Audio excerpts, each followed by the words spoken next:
அல்ஹம்துலில்லாஹி ரப்பில் ஆலமீன் அஸ்ஸலாத்து வஸ்ஸலாமு அலா ரசூலில்லாஹி அம்மா பஅத். கண்ணியத்திற்குரிய இறைவனின் நல்லடியார்களே, அல்லாஹ்வின் சாந்தியும் சமாதானமும் என்றென்றும் நம் அனைவர் மீதும் உண்டாவதாக.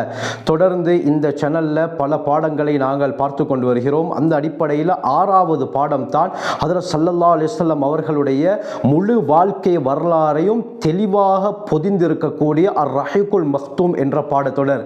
இந்த அர்-ரஹீகுல் மக்தூம் என்ற கிதாபை தான் பாடம் நடத்துவதற்காக வேண்டி நான் தேர்ந்தெடுத்திருக்கிறேன். ஆச்சரியமான கிதாப் இது தான். அந்த கிதாப் அருமையானவர்களே, அரபு மொழியில் சரித்திரத்தில் முதல் இடம் பிடித்த கிதாப் தான் இந்த ரஹீகுல் மக்தூம்.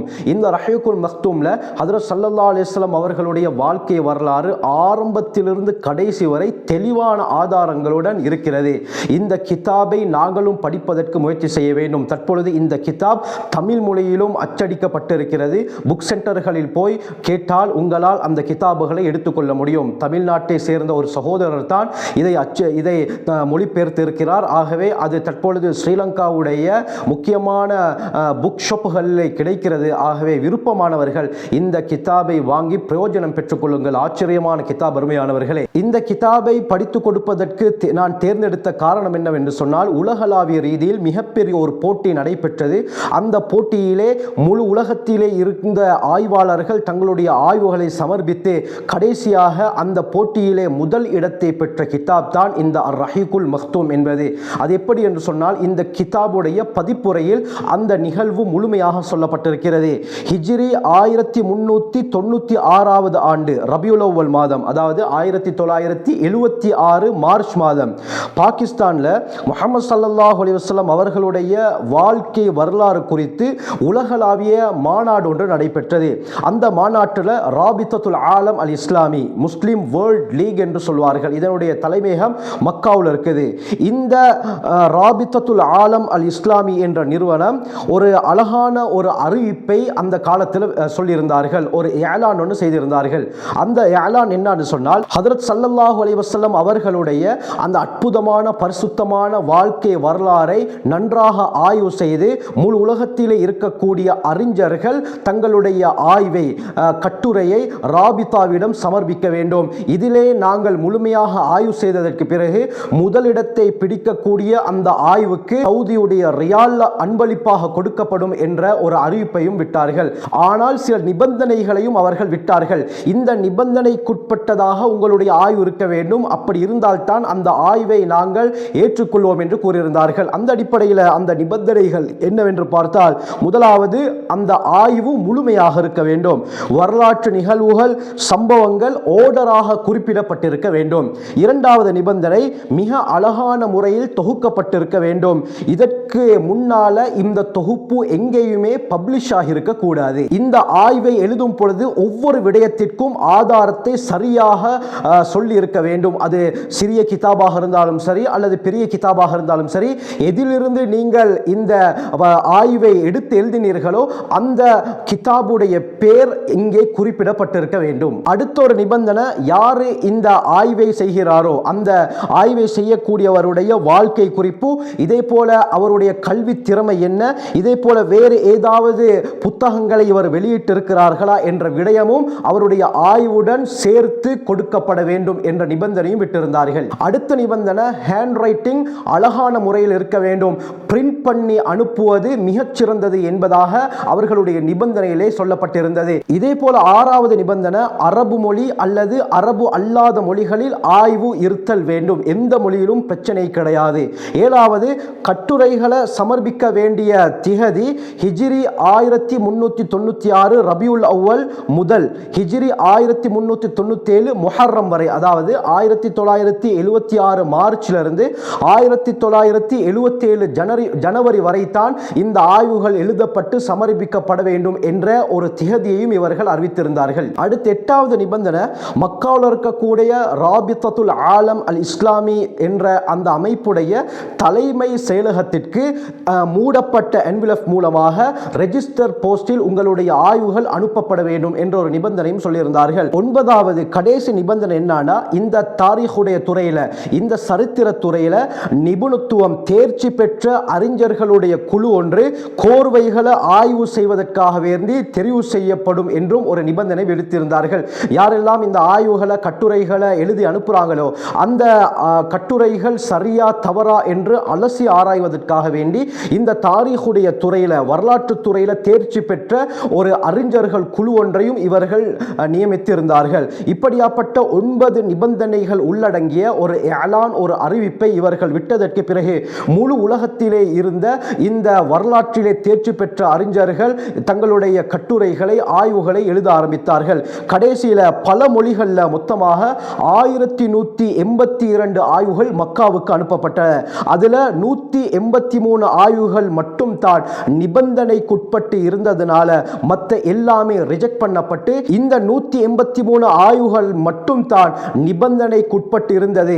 எனவே மற்ற எல்லா ஆய்வுகளையும் ரிஜெக்ட் பண்ணிவிட்டு இந்த 183 ஆய்வுகளை முழுமையாக பரிசீலனை செய்வதற்காக வேண்டியவர்கள் எடுத்து ஒவ்வொரு ஆய்வையும் தரவாக செக் பண்ணினார்கள். கடைசியாக இந்த 183 கட்டுரைகள், ஆய்வுகள் முழுமையாக செக் பண்ணப்பட்டதற்கு பிறகு அதிலிருந்து 5 ஆய்வுகளை அவர்கள் சூஸ் பண்ணி எடுத்து இதுதான் முதல் தரம் வாய்ந்தவை என்ற முடிவை எடுத்தார்கள்.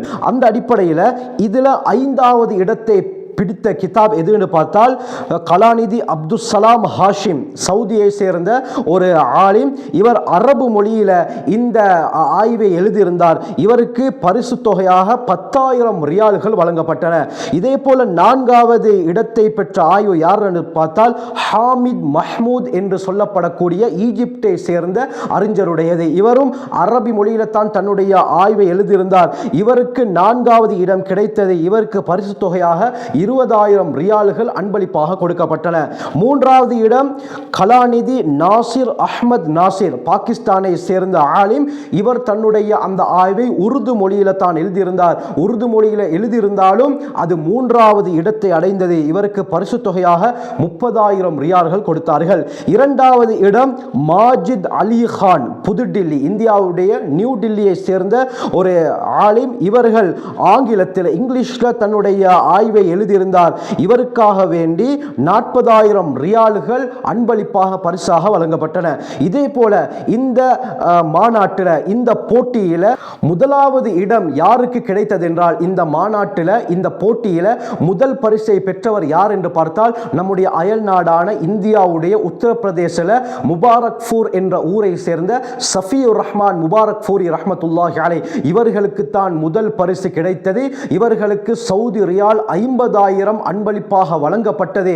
இவர்கள் எழுதிய அந்த கிதாப் இந்த போட்டியிலே 1வது இடத்தை பெற்ற கிதாப் இந்த ரஹீக்குல் மக்தூம் தான். அருமையானவர்களே, ஆச்சரியமான கிதாப். இதிலே நபியவர்களுடைய எல்லா விடயங்களும் தெல்ல தெளிவாக சொல்லப்பட்டிருக்கின்றன.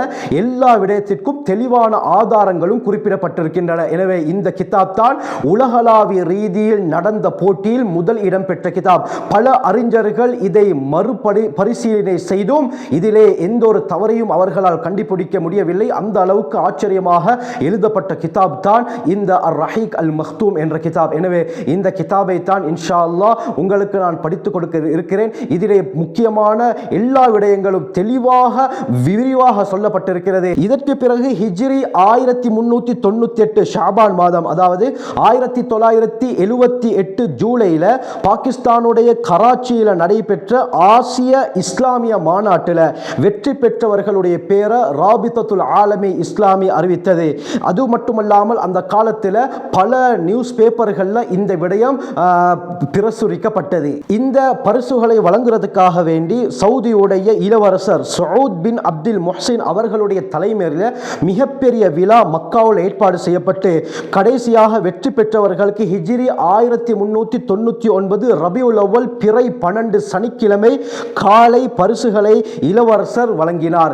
ஏன் இந்த டேட்டை சூஸ் பண்ணினாங்கன்னு சொன்னால், இந்த தினத்தில், அதாவது ரபியுல் அவ்வல் பிறை 12 காலையில் தான் ஹஜ்ரத் ஸல்லல்லாஹு அலைஹி வஸல்லம் அவர்கள் பிறந்தார்கள். எனவே நபி அவர்களை பற்றி ஆச்சரியமாக எழுதப்பட்ட இந்த கிதாபுகளை நபி அவர்கள் பிறந்த நேரத்தில் கொடுப்பது தான் சிறந்தது என்று சொல்லி அந்த நாள், அந்த மாதம், அந்த நேரம் வரும் வரை காத்திருந்து அந்த நேரத்திலே சரியாக இந்த ஐவருக்கும் அந்த பரிசுகளை கொடுத்து சவுதியுடைய இளவரசர் கௌரவப்படுத்தினார். அர் ரஹீக் அல் மக்தூம் என்று சொன்னால் முத்திரையிடப்பட்ட மதுபானம் என்பது கருத்து.